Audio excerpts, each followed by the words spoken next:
that. Well, 2005 was that year. So he was spot on. The thing I say about M. King Hubbard is this guy wasn't a conspiracy theorist or an environmentalist. He was head of the Geologists Petroleum Association. He was a brilliant scientist. You can Google him and see his discoveries of science. He's now considered by the American Academy of Science to have been correct.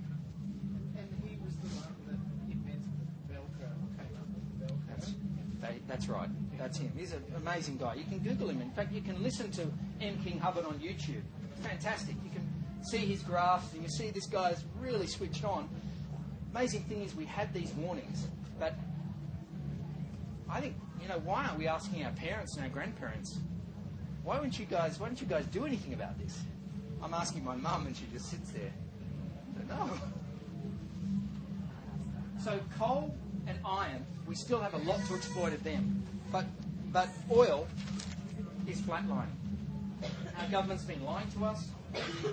The media has been not covering it in any detail. But if you really see the media, if you really read between the lines, you can see those odd articles. And that's what a lot of these great analysts do. They pick out these articles that show these tendencies. But the general media doesn't want to start a panic. Now, with no alternative developed, we could be in for trouble on this front. So, watch tonight's documentary. To the kids' documentary at 8:30, about 10 o'clock, there's a movie Collapse by Michael Ruther.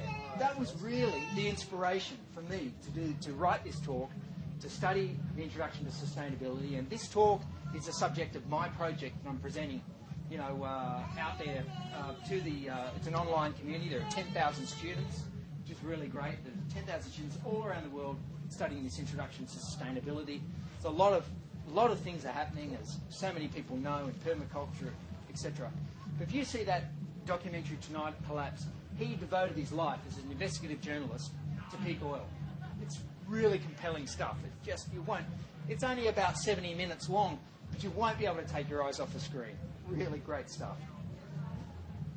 But I need to give you a good news story, because that's pretty heavy stuff. But there is a good news story. There's one country in the world that went through an artificially constructed peak oil crisis. That country, of course, is Cuba.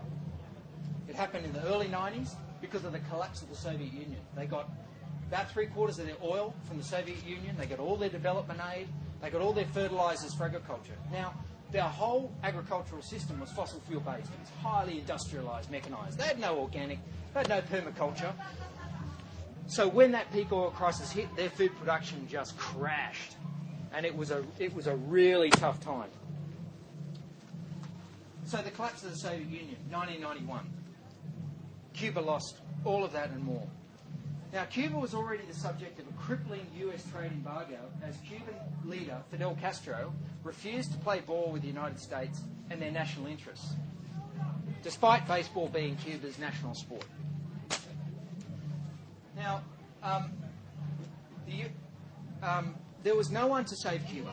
Cuba had to save themselves or collapse completely and go cap in hand in humiliation for the United States, which is what the United States were hoping they'd do. Such as Greece has done recently, cap in hand to Germany, to rescue them. Cuba didn't do that. They got back on their feet themselves. It's an amazing story. So Cuba lost 80% of their export market when the USSR collapsed. This meant they lost their ability to buy food and oil from overseas because they lost all of their foreign exchange, all of their purchasing power. They lost their fertiliser, their chemical imports for their highly industrialised agriculture. This combined with the loss of oil meant they couldn't grow food. From 1989 to 1993, Cubans call it, it's a really beautiful euphemism, but it shows their psychology of getting out of their post-traumatic stress disorder, if you like, who really, and to build such a beautiful country. Friends of ours just came back from Cuba and said of all their travelling around South and Central America, Cuba was the jewel in the crown. They really loved their time there. They were welcomed into people's homes. They were billeted in people's homes. They didn't stay in hotels. It was a wonderful experience, the culture. But this period is called the special period by Cubans. It's how they refer to it, as such a trauma that they came through. Their economy contracted 34%. Now that's more than twice the contraction of the Greek economy over a similar period without the EU bailout. We all know what trouble Greece are in. People in Greece are leaving. They're just flooding out of the cities. They're going back to their villages, back to their ancestral homes, and growing food. And that'll probably be what saves them. So there was no fuel in Cuba. The buses stopped running. The cars stopped running. There were electricity blackouts because they burned oil to make their electricity. So Cuba being a tropical country, their food spoiled. They had no refrigeration. There was famine. In fact, with this famine that occurred, the average Cuban, this is a stunning statistic, the average Cuban lost 10 kilograms of body weight. You can just imagine, this was a really hard time. Yeah, can you imagine the change in Australia with that? I think it'd do us a world of good. But it was a tough time. Now, some of Cuba's neighbours did rally around. Venezuela, for instance, started supplying oil in exchange for doctors. Cuba trains twice as many doctors per head of population than the US does. They have an outstanding education system, and this was key to their survival. Very well educated and literate society. For the largest economy and that which dictates the policies of most countries in the region, the United States, passed an act of Congress in 1992 greatly tightening the trade embargo on Cuba, punishing any countries which traded with Cuba. So ships that docked in Cuban ports were refused entry into the United States. They could not dock at US ports. This was really to bring the government down. It's a tactic that they used in Iraq. The United Nations and the Red Cross reported that the sanctions that the United States put on Iraq before they invaded, right, the Food for Oil program, resulted in 1 million Iraqi children dying.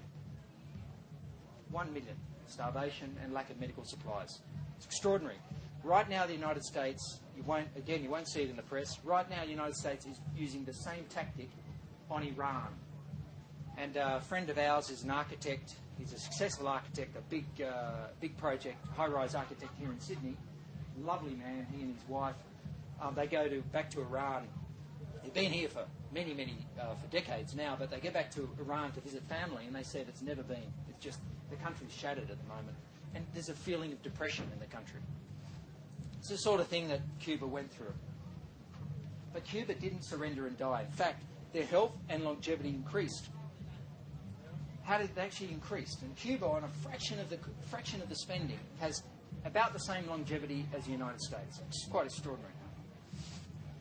A country of 10 million people, 2.2 million in the capital Havana, are a model of sustainability for us to follow. Reform was conducted on all three levels. They had excellent governance. The government did their job.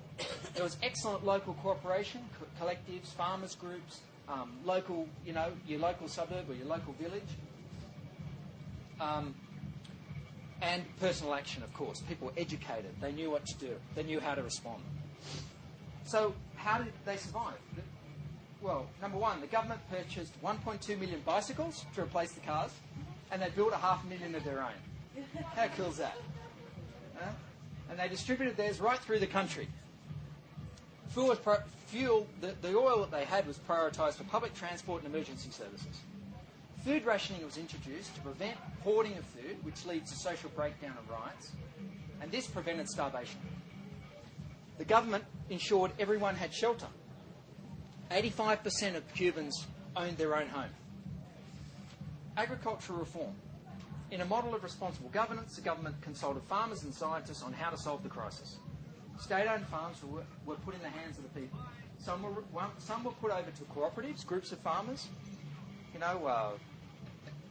A system that's worked really well in Europe that prevented the tragedy of the commons, the destruction of their farmland. Groups of farmers in Europe for years have shared common farmland and not destroyed that land, not overutilised it, the tragedy of the commons. The government supplied tools, seeds, training. They decentralised decision-making and rules were deregulated. Some state-owned farms were even privatised. Urban gardens started popping up all over Havana and the countryside. 1,000 markets were established in Havana and 4,000 nationwide, so everyone could walk or ride to sell their food and buy their food. Horses replaced tractors for ploughing. And this also reduced soil compaction and improved the soil productivity. Trainers in permaculture, biodynamics such as Peter Proctor, and organics came from Australia and elsewhere, adding to a local scientific research base, and the society was educated. More people farmed, the farm economy boomed, pesticides were virtually eliminated. Crop rotation, crop interplanting, mesh screens, biological insecticides were used. An agricultural sector, almost completely reliant on chemicals before the special period and fossil fuels, was transformed, and get this statistic, in 2005, 80% of the food, and they virtually fed themselves, in Cuba was produced organically. 80%, from a base of 0. And nearly 80% of Havana's food production is produced in Havana. Right, that's right. These local urban gardens produce most of their food. It's quite extraordinary. The next closest producer of organic food in the world was Liechtenstein, a tiny principality in Europe, with 29%. And these guys were 80%. Austria had 30%, they were the next highest, and Australia next to last on 2%. Come on, man, we've got to get going. Yeah. All right. Much less meat was eaten because it's very inefficient and expensive. It takes between 5 and 10 times more resources to produce a calorie of meat, and increases the overall death rate by 10%, according to the Harvard University in 2012. More vegetables and a greater variety of vegetables were eaten, fat was lost, life expectancy went up. So Cuba is a great permaculture case study for us all. Looking back on the special period, Rita Piera, Cuban lawyer, said, "Reflect how to be happy with less, and how you really don't need that much to be happy. That's the world's challenge. Cuba has modest experience that others could learn from.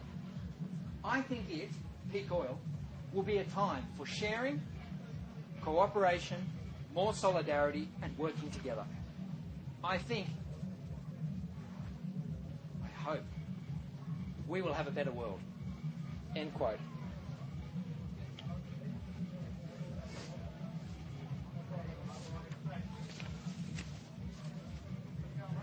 Okay, but peak oil is not the biggest challenge facing us. How are we for time? No, me either. Okay. Yeah, we got started late. Okay, peak oil is not the biggest threat facing us.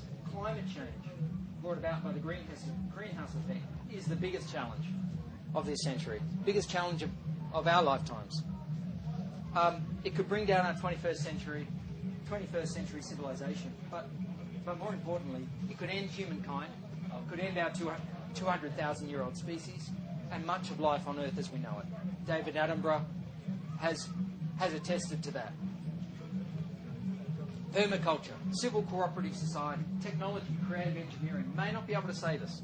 And Cuba, no country can escape unless they can find another planet to live on. In 2007, the military historian and scholar Gwyn Dyer started noticing around the military and intelligence communities all around the Western world discussions about what climate change is doing and might do to global security, nation states, food and civilization. He started a year-long study in climate change and took him to military planning, civilian think tanks and research institutes in a dozen different countries around the world. He came back from that trek seriously worried and wrote his warning in the book Climate Wars in 2009. There are 4 main things he learned that I think you ought to know. The first is that the scientists